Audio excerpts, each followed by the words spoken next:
তো এখন আমরা যে টপিকটি পড়ব সেটি হচ্ছে respiratory acidosis.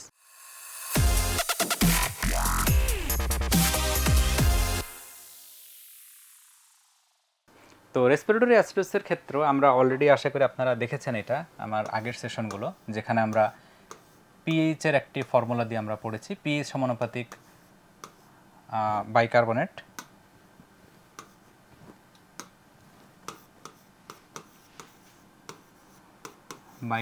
Divided by partial pressure of carbon dioxide. Okay, তাহলে আমরা এখন পড়ছি রেসপিরেটরি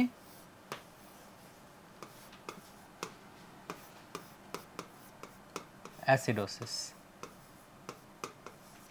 মনে রাখবেন, রেসপিরেটরি শব্দটা যখনই আসছে দ্যাট মিনস এটা হচ্ছে আপনার কার্বন ডাইঅক্সাইড রিলেটেড।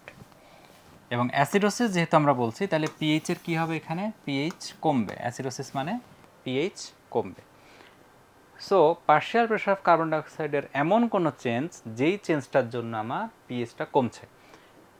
তো আমরা এখানে দেখতেই পাচ্ছি ফর্মুলা অনুযায়ী যে পিএইচটা কিন্তু পার্শিয়াল প্রেশার অফ কার্বন ডাইঅক্সাইডের ব্যস্তানুপাতিক। তাহলে পিএইচ যদি কমতে হয় তাহলে পার্শিয়াল প্রেশার অফ কার্বন ডাইঅক্সাইডকে বাড়তে হবে, অর্থাৎ হরের পরিমাণ যদি আপনি বাড়িয়ে দেন তাহলে আপনার ফলাফল কমে যাবে, পিএইচ কমে যাবে।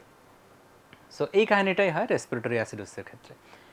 কোনো কারণে যদি পেশেন্টের partial pressure of carbon dioxide বেড়ে যায়, মনে করেন কারোর রেসপিরেটরি ফেলিওর আছে, টাইপ 2 রেসপিরেটরি ফেলিওর, সেখানে তার হচ্ছে কার্বন ডাইঅক্সাইডের পরিমাণ বেড়ে যাচ্ছে, তাহলে কার্বন ডাইঅক্সাইডের পরিমাণ বেড়ে গেলে তখন বডিতে যে অ্যাসিডোসিসটা হচ্ছে সেটাই হচ্ছে রেসপিরেটরি অ্যাসিডোসিস। তাহলে রেসপিরেটরি অ্যাসিডোসিসে আমার মেইন প্রবলেম বা প্রাইমারি ইভেন্ট হচ্ছে পার্শিয়াল প্রেশার অফ কার্বন ডাইঅক্সাইডের বৃদ্ধি, এবং সেটি হচ্ছে টাইপ 2 রেসপিরেটরি ফেলিওর বা এই টাইপের কন্ডিশনগুলোতে।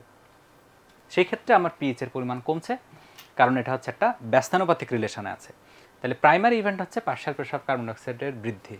তো এখন বডিতে যখন পিএইচের পরিমাণ কমে যাচ্ছে তখন বডি চেষ্টা করবে যে কোনোভাবে এটাকে কম্পেনসেট করে জাস্ট কাজ চালানোর মতো কিছু কাজ করতে।